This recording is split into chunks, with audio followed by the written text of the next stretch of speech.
আল্লাহ আমাদের রব, সেই রবই আমাদের সব। জি, আল্লাহ আমাদের রব, সেই রবই আমাদের বাস।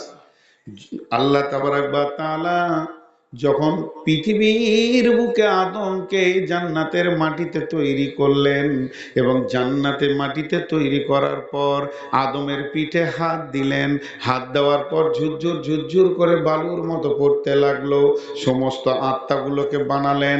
বানানোর পর আমার আল্লাহ বলেন, আলাস্তু বিরব্বিকুম, আমি কি তোমাদের রব নই? এবার বাংলায় বলি, আমি কি তোমাদের পালনেওয়ালা নই? আমি কি তোমাদেরকে দেখভাল করনেওয়ালা নই? সকলে আমরা বলেছিলাম হ্যাঁ, কলু বালা। এরপরে পৃথিবীতে এক এক করে আসছি, যার যখন পালা পড়ছে আসছি, তাহলে পৃথিবীর বুকে যখন আসব, পৃথিবীতে থাকা, উঠা, বসা, খাওয়া, সুখ দুঃখ, রোগ, চিকিৎসা, ভালো মন্দ, লাভ লস, সবকিছুর মালিককে। এই একিনটা যার মধ্যে থাকবে, আল্লাহ তুশরিক বিহি শাইয়া, এক আল্লাহকে ছেড়ে অন্য কোন জায়গায় তুমি যেও না। খবরদার না, খবরদার না। আল্লাহকে জড়িয়ে থাকো। তাহলে শিক্ষা দিয়েছেন কি না? আর রব, আমাদের রব কি? আল্লাহ। একটা উদাহরণ দিই। এখানে একটা ছেলে ঘুরে বেড়াচ্ছে, এতিম, বিচারার মা নাই, বাপ নাই, ভাই নাই, বোন নাই। কেউ আমাকে ইশারা করে বলল যে এই ছেলেটা এতিম, পৃথিবীর বুকে কেউ নাই, স্টেশনে কাঁদছিল, নিয়ে এসছেন। তো ছেলেটাকে কাছে ডাকলাম, দিয়ে বললাম, বাবু তুমি কার বাড়িতে থাকো? তোমাকে দেখভাল করনেওয়ালা কে? তো বললো, আমাকে দেখভাল করনেওয়ালা মাস্টার শফিউর রহমান। तो देखभाल करने वाला के মাস্টার শফিউর রহমান। তাহলে দেখভাল করনে वाला ওই লোকটা তো নাম লয়, লোকটার নাম শফিউর রহমান, আর ওর দায়িত্ব নিয়েছে ও। তো আল্লাহর নাম রব নয়, আল্লাহ আমাদের দেখভাল করনে वाला। রব মানে দেখভাল করনে वाला। বুঝাতে পারলাম? তা আল্লাহ আমাদের রব। এবার আল্লাহ বললেন, আমি কি তোমাদের রব নই? আমরা বললাম কলু বালা। আল্লাহ আপনি ঠিকই বলেছেন। এরপর আমরা পৃথিবীতে এলাম, আমার রুজির মালিক আল্লাহ, আমার হায়াতের মালিক আল্লাহ, আমার মওতের মালিক আল্লাহ, আমার সুখ দুঃখ বিমার সুস্থতার মালিক আল্লাহ। এ তাহলে যদি আল্লাহ হয়, আমি পূজা করব কার? আল্লাহর। মাথা নাম করব কার কাছে? না আল্লাহর কাছে। ভয় করব কাকে? না আল্লাহকে। ভরসা করব তো আল্লাহর কাছে করব। পৃথিবীর অন্য কাউকে ভয় করব না, ভরসা করব না, অন্য কারো পূজা করব না, অন্য কারো কাছে মাথা নাম করব না। আল্লাহর নবী, নবী মুহাম্মদুর রাসূলুল্লাহ সাল্লাল্লাহু আলাইহি ওয়াসাল্লাম বলছেন, মাঝরে আল্লাহ তুশরিকু বিহি শাইয়া, খবরদার শিরকের মতো গুনাহ করিও না। যদিও তোমাকে কেটে পিস করে দেওয়া হয় এবং তোমাকে যদি আগুনে জ্বালিয়ে ভরে দেওয়া হয়, ইদা কুতিলতা আও হুররিতা, আল্লাহর সঙ্গে কাউকে শরীক করবে না। যদি তোমাকে কেটে পিস বানানো হয় কিংবা জীবিত আগুনে জ্বালিয়ে পুড়িয়ে দেওয়া হয়, অতএব আল্লাহকে মেনে তুমি দুনিয়া করো। এবার আমি আল্লাহকে রব বলে পেয়ে গেলাম আলামে আরওয়াতে। পৃথিবীতে যত দিন বেঁচে থাকবে আল্লাহ আমার রব বলে মেনে নিলাম মওত পর্যন্ত। এরপরে যখন আমি কবরে যাব, প্রথম প্রশ্ন আসবে, তোমাকে দেখনেওয়ালা কে ছিল? তোমার লালন পালনকারী কে ছিল?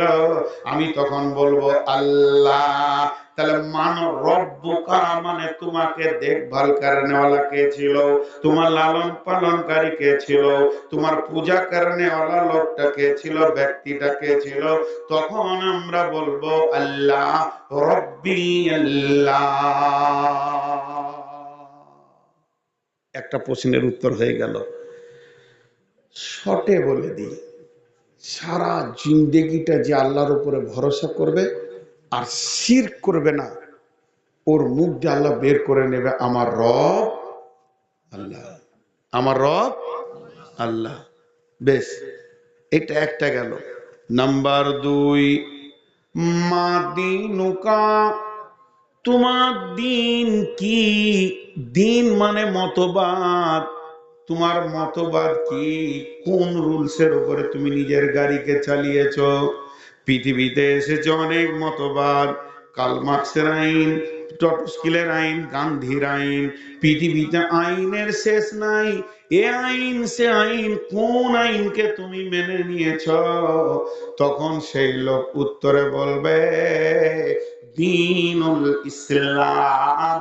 ইসলাম নামে একটা মতবাদ পৃথিবীতে এসেছিল, সেই মতবাদটা অতি সুন্দর, শান্তির ধর্ম। আমার নিয়ম কানুন, চলাফেরা, উঠা বসা, সমস্ত ইসলামের আইনকে মেনে চলেছি। হাজি 6টা পর্যন্ত বলছিলেন যে 6 মিনিট আর বসছে না কেউ। মনে মনে নিয়ত করেছে প্রশ্ন 3টের উত্তর তো মোটামুটি জানা আছে, দেখুন বাড়ি চললো। আর ভাবছে যে কালেকশন করবে, কালেকশন তো করবই, আমার নাম নবাব কিছুরই নাই, অবাব ভিক্ষা করা স্বভাব। তো আপনার পকেট মারবো না, ছুরি লাগাবো না, চাবো বাপ হে ভাই হে বলে।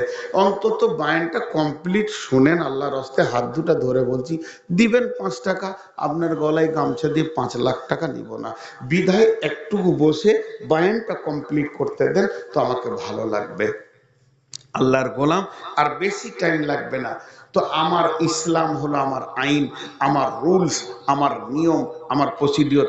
দেখেন, আমরা এখানে সিপিএম আছি, কংগ্রেস আছি, তৃণমূল আছি, এসোসি আছি, যা আছি, কিন্তু আমরা আল্লাহ রসুলের আইনকে বেশি প্রাধান্য দিই কি দিই না?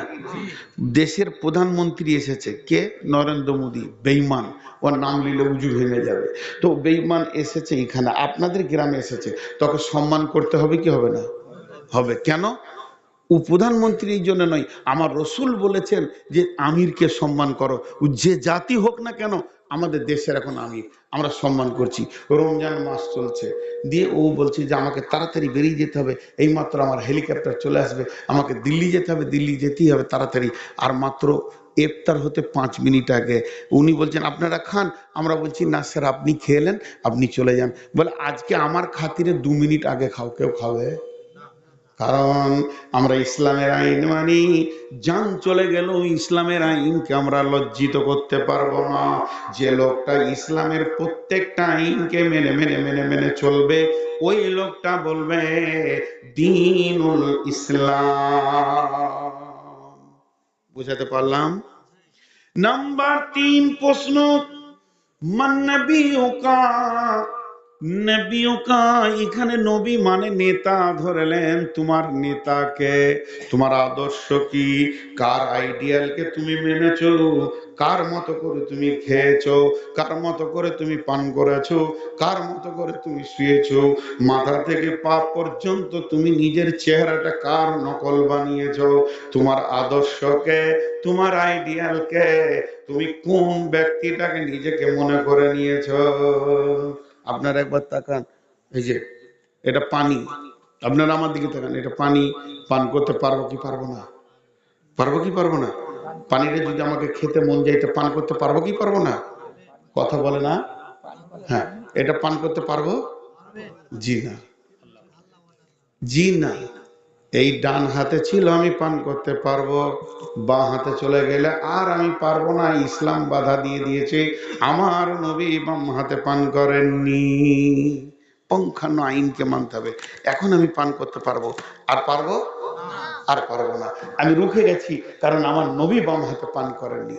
এবার যুবকদের হাতগুলো ধরে বলছি, কেউ আমার বেটার বয়সে, কেউ আমার ছোট ভাইয়ের বয়সে, হাতগুলো জড়িয়ে ধরে বলছি, ও সোনা মানিকের দল, তোমরা যে চুলটা রাখছো এটা ইহুদিদের নকল চুল।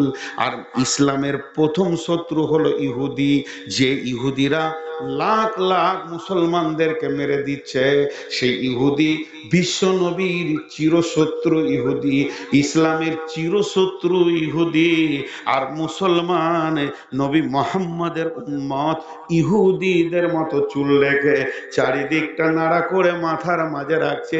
একটিবার ভেবে বলো নবী মোহাম্মদের কলিজায় কতটা লাগবে।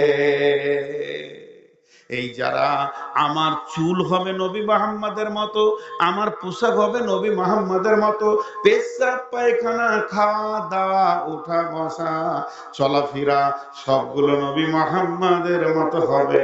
বন্ধুরে, যদি কেউ নবী মুহাম্মদকে নীতিবাচক বলে মেনে নিতে পারে, তাকে আর বলতে হবে না, আল্লাহ তার মুখ দিয়ে বের করে নেবেন আমার আমার আদর্শ হচ্ছে নবী মুহাম্মদুর রাসূলুল্লাহ সাল্লাল্লাহু আলাইহি ওয়াসাল্লাম। একটা আয়াত আছে কোরআনে সূরা জুমারের ভিতরে, ও উজিয়াল কিতাব ওয়াজিয়া বিন নবিয়িন ওয়াশ শুহাদা ওয়া কুদিয়া বাইনাহুম বিল হাক্কি ওয়া হুম লা ইসলামুন।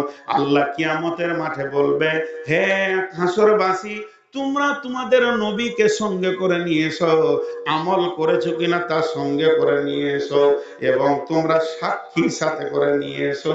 আমি আল্লাহ বাদী বিবাদীর মধ্যে বিচার করব, কারো উপরে জুলুম করব না। একটা লোক হেঁটে চলে গেল আল্লাহর কাছে, নেককার পরেজগার জান্নাতি লোক, আল্লাহকে গিয়ে বলবে, আল্লাহ আমি আমার আমল নামা নিতে এসেছি। ও উজিয়াল কিতাব, পৃথিবীর সমস্ত মানুষের আমল নামা সেখানে রাখা হবে। আল্লাহ ওয়াজিয়া বিন নবিয়িন ওয়াশ শুহাদা, দুইটা জিনিস সঙ্গে করে নিয়ে আয়, তুই নবীকে নিয়ে আয় এবং সাক্ষী নিয়ে আয়। সেই লোকটার কাছে তো নবী নাই। তখন আল্লাহ জানেন, সব কিছু জাননেওয়ালা, তারপরও বলবে তোমার সাথে নবী কয়। তখন সে লোক বলবে, আল্লাহ আপনি কুদরতের নজরে দিয়ে দেখেন আপনার নবী আমার সঙ্গে আছে কিনা। আমার আদর্শে মা বোনেরাও বলবে, আমার খাওয়াতে উঠাতে বসাতে আমি নবীকে ফলো করেছি, আমার পেশাব পায়খানায় আমি শোয়াতে ঘুমাতে নবীকে ফলো করেছি, অতএব আমার বডিতেই নবী লেগে আছে। আল্লাহ খুশি হবে, এরপরে বলবে তোমার সাক্ষী হয়। তখন আমার আল্লাহকে গোলাম বলবে, আল্লাহ আপনি তো কোরআনে বলেছেন সীমাহুম ফি উজুহিহিম মিন আসারিস সুজুদ, সাজদার জায়গাগুলো কালো কালো হয়ে গেছে, এটাই হলো আমার আমলের সাক্ষী। হাসতে হাসতে জান্নাতে যাবে। তাহলে কবরের শেষ প্রশ্নের উত্তর ওই দিতে পারবে যে জিন্দেগিতে নবী মুহাম্মদকে নকল করেছি। আপনারা আমার ভাই, আপনারা আমার বন্ধু, আমার হাতের দিকে তাকান একবার।